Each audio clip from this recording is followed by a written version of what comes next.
Good morning. Welcome back to Morning Motivation with Matthew Daniels, and today I'm going to tell you guys about the 7 Deadly Sins, Part 5. Do not stop. That's right, the 7 Deadly Sins, Part 5. Do not stop. But what is Matthew Daniels talking about? A long time ago, in the 7 Deadly Sins, Part 1 through 4, with that, the slothful man disappeared and then reappeared, tied and chained in the long line of those guilty of greed. The large figure then looked down at the young man, which he held in his powerful grip. The young man tried to cry out, but he was being held so tight he could not utter a single word. He could only sit there in pain and terror as he was being examined carefully by the figure with large dark brown eyes, seeming to be the eyes of a hawk or a falcon, piercing deep into the very soul of the young man. "You do not belong here," the large figure said finally, "yet here you are, in the inferno along with the damned. How did you find this place, and for what cause have you come?"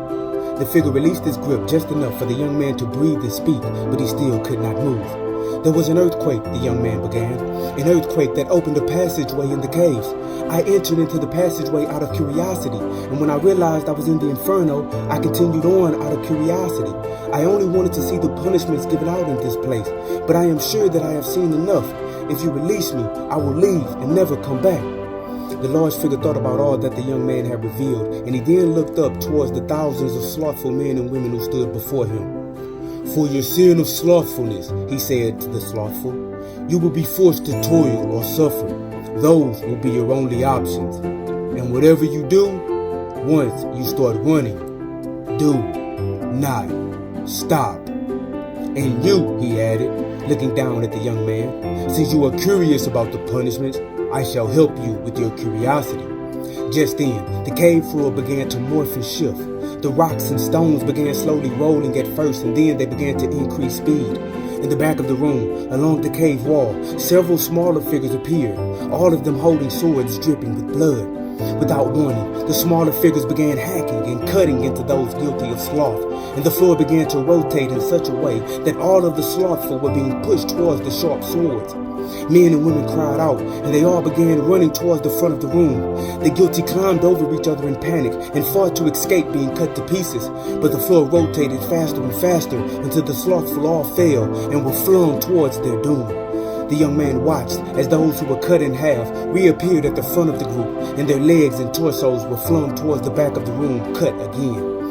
Those guilty of sloth were trapped in this cycle until there were hardly anything left of them to cut. And then another group of thousands upon thousands of slothful entered into the room. And so, the morning motivation of today is, do not stop. You are on this earth for a reason, family, and there is something that you are here to do before you die. Once you figure out what that is, you set your eyes on it, and you go out and you do it. You run like you have never run before.